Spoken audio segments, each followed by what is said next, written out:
Se agregan dos nuevos ministerios en economía, hay cambio de figuras, hay salidas y entradas, y qué mejor que hablar con Miguel Bain, uno de los economistas más consultados por todos los empresarios locales y también por el sector político. Miguel, bienvenido a Conversaciones. Bueno, gracias por la invitación. Bueno, ¿qué implica la salida de Prat-Gay? Bueno, implica que ahí había problemas en el equipo. Digo, si hubiera sido un equipo de fútbol, hubiera dicho que había problemas de vestuario. Pero había problemas en el equipo. Digo, no es un tema de aptitud profesional, de capacidad de gestión, o de intelecto, o de interpretación. Me parece que Alfonso no se llevaba bien con la gente a la que él tenía que reportar, que en este caso son los dos vicejefes de gabinete, porque así está organizado el gobierno de Cambiemos, y una persona como el presidente de la Nación está muy acostumbrado a determinada organización, a determinada estructura de mando, y yo creo que él no la iba a abandonar por ninguna persona, por más brillante o inteligente que fuera. Esto no tiene que ver con que aquellos que tienen un pensamiento crítico, digo, pasó en el último tiempo que se fue, o mejor dicho, la echaron a Isela Costantini en Aerolíneas, también a Alfonso Prat-Gay le dicen que no quieren que esté más, le piden la renuncia, y son justamente gente que pensaba distinto en algunas cuestiones, coincidía en el modelo, pero no en cómo llegar al resultado. ¿Crees que eso no se permite? No, yo no creo que haya incapacidad para aceptar el disenso. Bueno, si vos tenés trazado un rumbo distinto al rumbo que te traza tu conducción, naturalmente tenés que dar un paso al costado. A mí me parece que en el caso de Costantini no voy a opinar, ahí puede haber cuestiones ya pesadas, conceptuales, como si Aerolíneas tiene que convivir con empresas más chicas que le aten puntos transversales y le saquen algunas rutas o no. Me parece que ahí ese era el tema. Sí. Ese era el tema. El tema no era si gastaba bien, gastaba mal. El tema era, me parece, conceptual. Y en el caso del Ministerio de Hacienda y Finanzas, me parece que claramente lo que había era una imposibilidad de trabajar juntos. Vos tuviste funciones en el sector público. ¿Te parece una decisión correcta cuando hay algo así, digamos, cuando no hay posibilidad de trabajo, sacar a la persona que no se adapta? Y bueno, en un equipo no queda otra. En el sector privado, esa es la regla básica de cualquier persona que trabaja en el sector privado. En un gobierno organizado, bajo reglas que se parecen bastante a las de las compañías o a lo de los grupos económicos, es obvio, digamos. Vos no podés no ir a una reunión a la que te convocan tus dos controllers y decir, no, yo voy solamente si va el presidente de la compañía. Y bueno, eso no lo podés decir, lo haces una vez, 2 veces, 3 veces, y un día te dicen, pero adaptate, nosotros funcionamos en equipo de esta manera. Me parece que eso es lo que tuvo más que ver.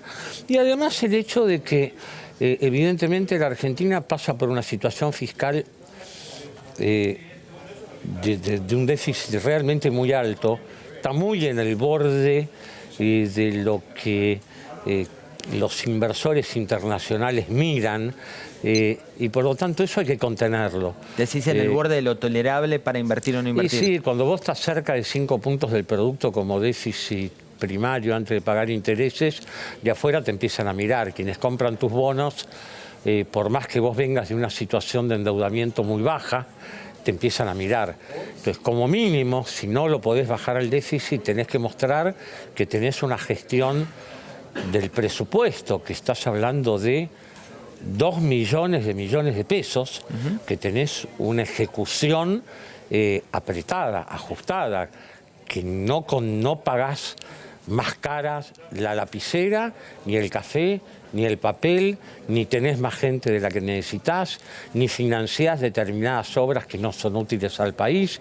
Al mismo tiempo, también lo contrario, que de pronto estás poniendo demasiada poca plata en algo que es estratégico. Eso requiere equipos que estén mirando línea por línea, que estén mirando la calidad de los proyectos, la calidad del gasto, la eficiencia de la gestión. Y me parece que Alfonso no tiene esa vocación. Alfonso es un economista buenísimo, una persona por la que yo además siento no solo respeto, sino afecto. Pero Alfonso no está para eso. Alfonso no está ni quiere estar, digamos, tiene otra claramente. prioridad. Alfonso no se iba a poner a mirar línea por línea el presupuesto para ver si había 30 programas que se estaban ejecutando y donde se estaba gastando 4.000 millones de pesos más de lo que se podría haber gastado, que pasa en el sector público. Uno, cada vez que mete la mano y entra, uno mira, bueno, a ver, pongo un ejemplo, pero digo, para que la gente entienda, Tecnópolis. Sí. Bueno, Tecnópolis es fantástica. Tecnópolis acerca a gente humilde que no tiene posibilidad de viajar, a mirar cosas que no las puede ver en otro lado. La verdad que es extraordinaria. Bueno, muy bien, pero ¿cuánto cuesta?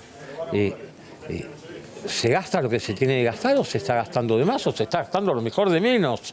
Pero alguien tiene que analizar esa unidad, ese programa. Y eso es en profundidad, es lo que decís, línea por línea. Y eso Alfonso no lo hacía. Y Alfonso además no tenía secretario de Hacienda, digo, en su rol específico, digamos, ¿no? Bueno, Nicolás, a quien conozco muchísimo. Nicolás Dujovne, el nuevo ministro. Sí, sí, perdón, no debía haber dicho Nicolás como canchereando. No digo canchereando. Pero digo, a quien conozco muchísimo y realmente es un tipo inteligentísimo y todo lo que ganó en la vida como economista lo tiene totalmente merecido porque se lo ganó él. Bueno, él tiene una visión de la economía donde lo fiscal es importante. No es un tipo que va a venir a ajustar ni esas cosas raras. Porque ahora se lo tilda como el ajustador, ¿no? Bueno, pero eso porque siempre que viene un ministro que se quiere ocupar de lo fiscal, se empieza a usar políticamente esa aptitud que tiene, que es buenísima, que es tratar de manejar con criterio, con inteligencia, con racionalidad. Los fondos del Estado. 2 millones de pesos por año, y entonces se le trata de poner el mote de ajustador, porque eso paga políticamente, aunque sea mentira. Bueno, en este caso no es verdad, pero está claro que alguien se tiene que ocupar. El Estado, ante todo, maneja un presupuesto. Como en cualquier empresa privada, uno tiene que tratar de que se gaste lo que hay que gastar y de no tirar la plata, digamos. Y eso me parece que es un valor poco reconocido en determinados ámbitos políticos, pero los políticos se van a tener que acostumbrar que hay que gestionar bien. Miguel, hay un debate también que se produce respecto de esta idea de un ministerio escindido, un ministerio de 8 funcionarios clave.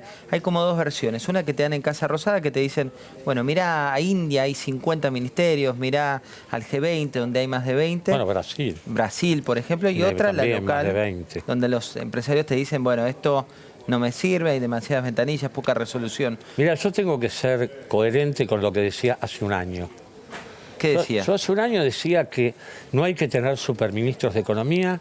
Lo peor que le puede pasar a un presidente es tener un pavo real en el Ministerio de Economía que esté compitiendo políticamente con él, que eso yo no se lo aconsejaba a nadie, que lo que hay que tener, los ministros son secretarios del presidente y por lo tanto son tipos que trabajan la mayor cantidad de horas posible durante lo que dure su mandato.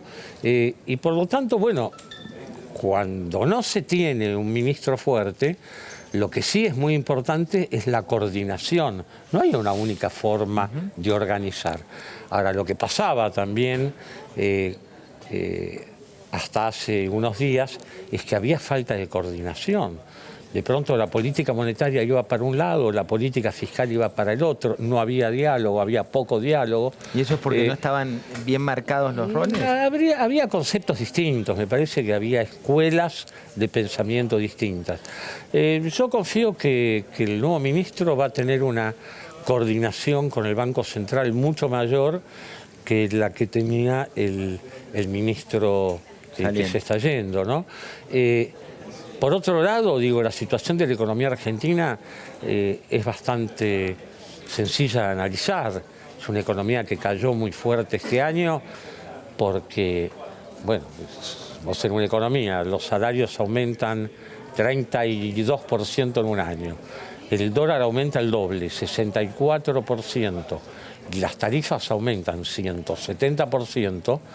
Eso define una situación en la que el dólar y las tarifas llevan la inflación para arriba, 40,5% va a cerrar la inflación este año, y por lo tanto la inflación le gana los salarios por 8 o 9 puntos. En términos porcentuales, 5 o 6 puntos de caída. En el salario real, vos no lo levantás con nada, ni con confianza, ni con credibilidad, ni con instituciones, ni con seguridad jurídica, ni haciéndote amigo del presidente de los Estados Unidos. Eso no hay forma de compensarlo. La inversión, que es el rumbo de largo, en la Argentina son 19 puntos del producto, 18 puntos del producto. Si vos querés hacer crecer al país solamente sobre la base de la inversión y que la inversión te compense una caída de 4 puntos en el consumo, bueno, la inversión debería crecer 25% por año, lo cual no es posible. Con lo cual era obvio lo que iba a pasar desde el punto de vista de la actividad económica. Pero la verdad que muchas de las cosas que se hicieron había que hacerlas, sabiendo que eso iba a hacer caer a la economía. Y se minimizó en parte el consumo, digo, esto que vos decís, de la inversión uno sabe que no es todo en el modelo económico, pero al principio de esta gestión se ponía especial hincapié en van a venir los inversores, van a llover los dólares. Después fue migrando en parte. Es fantasía. Es fantasía. Fantasía o voluntad política, digamos, ¿no? ¿Voluntad o voluntarismo? Bueno, wishful thinking se dice en inglés. Digo, es lo que uno quisiera que pase. Uno siempre quisiera de pronto asumir como ministro de Economía y que ese día la bolsa aumente 25% y salir en la tapa de La Nación. Sí. ¿No? Nicolás debe querer que diga, asumió Duhovne y la bolsa subió 25%. Sí. Bueno, pero eso no tiene por qué pasar. O sea, no es que porque vienen determinadas personas en el corto plazo pasan determinadas cosas.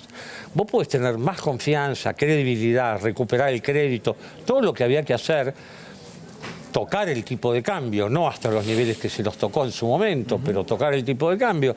Había que sincerar tarifas, hacer un dislate que Argentina pagara 4 puntos de PBI en subsidios por no cobrar el gas, la luz, el transporte y el agua.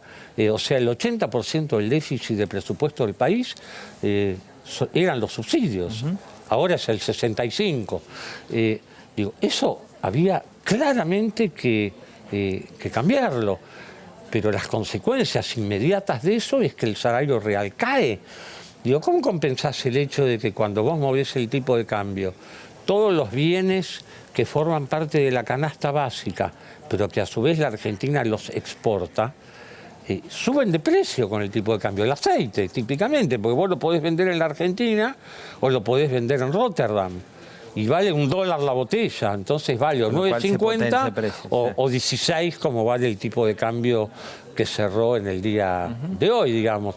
Ahora, lo mismo te pasa, todo lo que consume en los sectores más populares de la Argentina, casi todo se exporta: el pollo, la carne, la harina, el aceite, el arroz, el azúcar. Son todos bienes que se exportan, por lo tanto era obvio que iban a aumentar de precio mucho más de lo que aumentaran los salarios de la gente. Pero ahí en su momento me acuerdo que también se generaba un debate, te hablo de historia económica reciente, cuando se decía vamos a cerrar determinados mercados para proteger la mesa de los argentinos y que los valores locales del pollo, de la leche, de determinados productos no crezcan en demasía. ¿Eso es tan así? Digo, porque ahora lo que vos me estás contando es que también se produce lo que los economistas llaman el pass-through, el traspaso a precios. Sí. ¿Se da esto que tenías que proteger el mercado local? No, la mesa de los argentinos se protege duplicando la producción de trigo y duplicando la producción de maíz, duplicando la producción de aceite, la de azúcar, la de leche, o sea, no cerrando, sino aumentando. La de pollo, la de tomate, lechuga, papa y cebolla. No cerrando. Cuando vos cerrás, terminás como en Venezuela.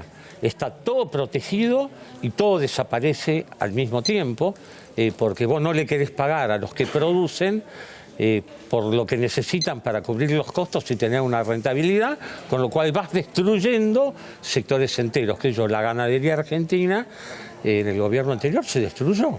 Ahora está en reconstrucción hace 3 años, pero se destruyó. Se perdió el 18% del stock de ganado, de cabezas de ganado en la Argentina, porque se pretendía que la gente que cría vacas y que engorda terneros y que tiene feedlot y que termina novillitos, los vendiera a un precio en el cual perdiera plata. Bueno, esas tonterías duran un tiempo, pueden hacerte ganar una elección o 2, la tercera la perdés seguro.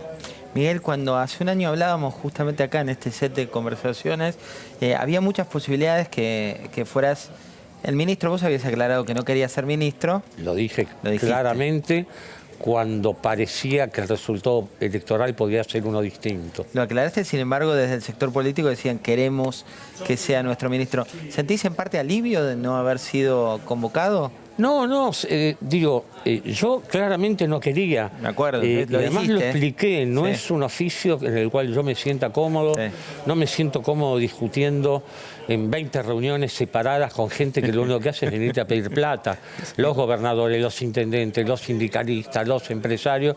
Hay 2 deportes nacionales. Un deporte nacional es sacarle todos los pesos que se pueda al ministro de Economía. Y el otro deporte nacional es sacarle todos los dólares que se pueda al Banco Central, con lo cual hay que tener una paciencia, muy particular, paciencia que la verdad yo no tengo. ¿Qué te llevó a ser economista? No, bueno, eso es una vocación.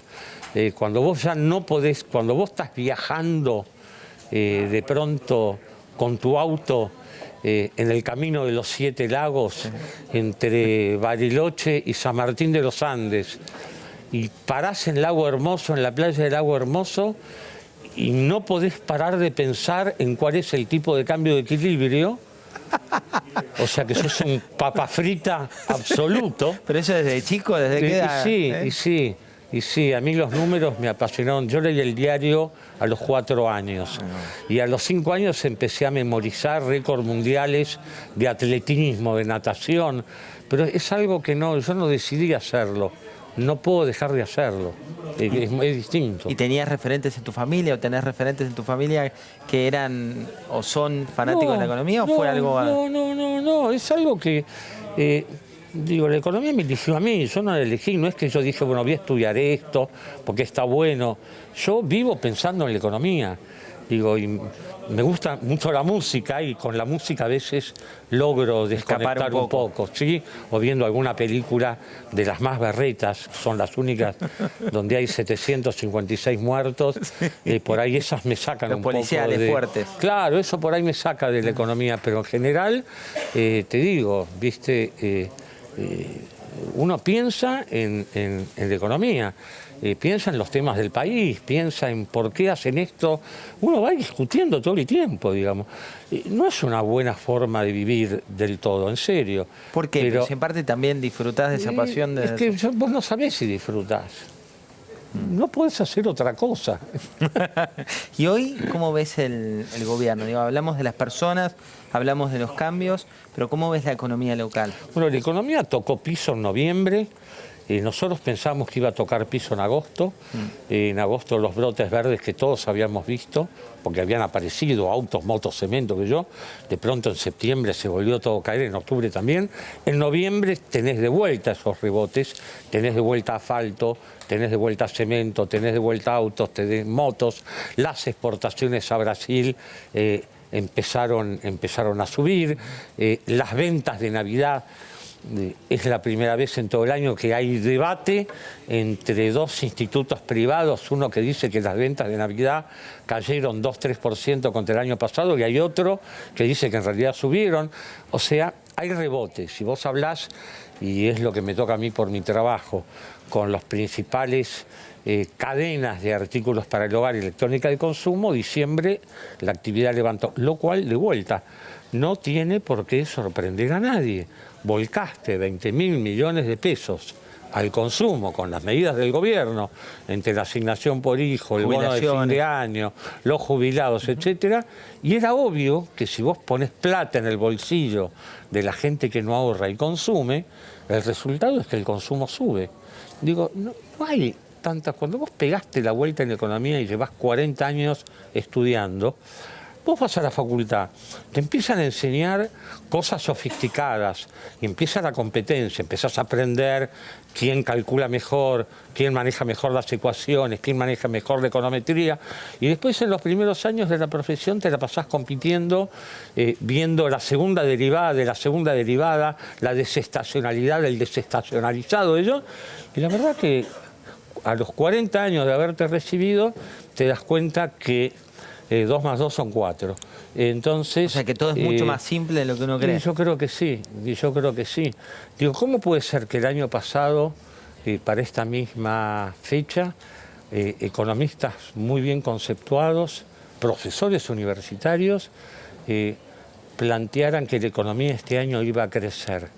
Si era obvio que iba a caer, por lo que hablamos recién, era absolutamente obvio que iba a caer. Como era obvio que la economía de 2015 iba a crecer, porque vos estabas parando artificialmente el dólar, adelantando los salarios y no tocabas las tarifas. El resultado de eso es que la economía iba a crecer.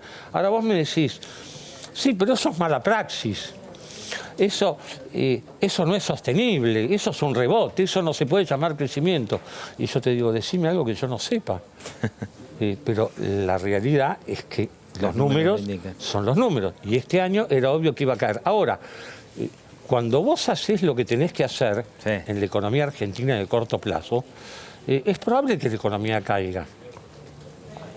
Digo, esto es como cuando vos te estás arreglando una casa. Está bueno enseñarlo en el sentido de... Vos estás arreglando una casa y a los 15 días de que empezaste con los arreglos viene familiares tuyos a ver y los que no entienden nada te dicen, esto es un desastre. Claro, se encuentran con paredes rotas, no hay artefactos sanitarios en los baños, maderas por todos lados. Bueno, digo, cuando vos refaccionás una casa... hay gente que entiende que eso es parte del trabajo de refaccionar una casa y gente que lo único que ve es destrucción. Bueno, el problema que hay en la Argentina es que cuando vos tenés 45% de la población adulta que no terminó el colegio secundario, que no ahorra, porque no puede, pobre, digo, uno no le echa la culpa a la gente, al revés, digamos, por lo que fuere. Gente que vive con lo que tiene en el bolsillo, bueno, esa gente políticamente, si tiene un poco más, piensa que el gobierno es mejor.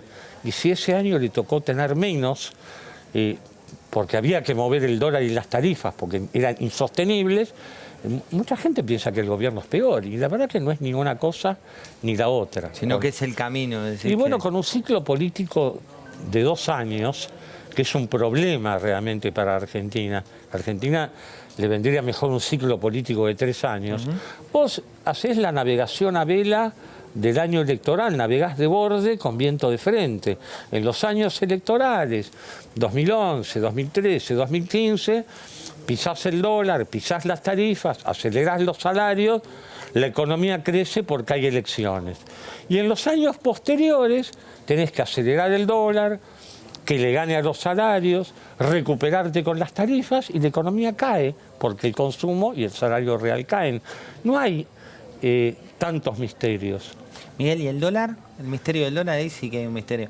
¿Va a estar en niveles de 18 pesos? ¿Cómo le evalúan ustedes? Yo creo que va a valer menos de 18 pesos antes de las elecciones. Como siempre, en ese sentido. Me parece y después que sí. Hay que ajustar. Me parece que sí. Me parece que Cambiemos no puede cambiar tanto la lógica del ciclo político de 2 años. Muchas gracias, Miguel. No, gracias a vos por la invitación. Bueno, y felices fiestas. Felices fiestas. Miguel Bain, aquí en Conversaciones de la Nación, muchas definiciones nos ha dejado.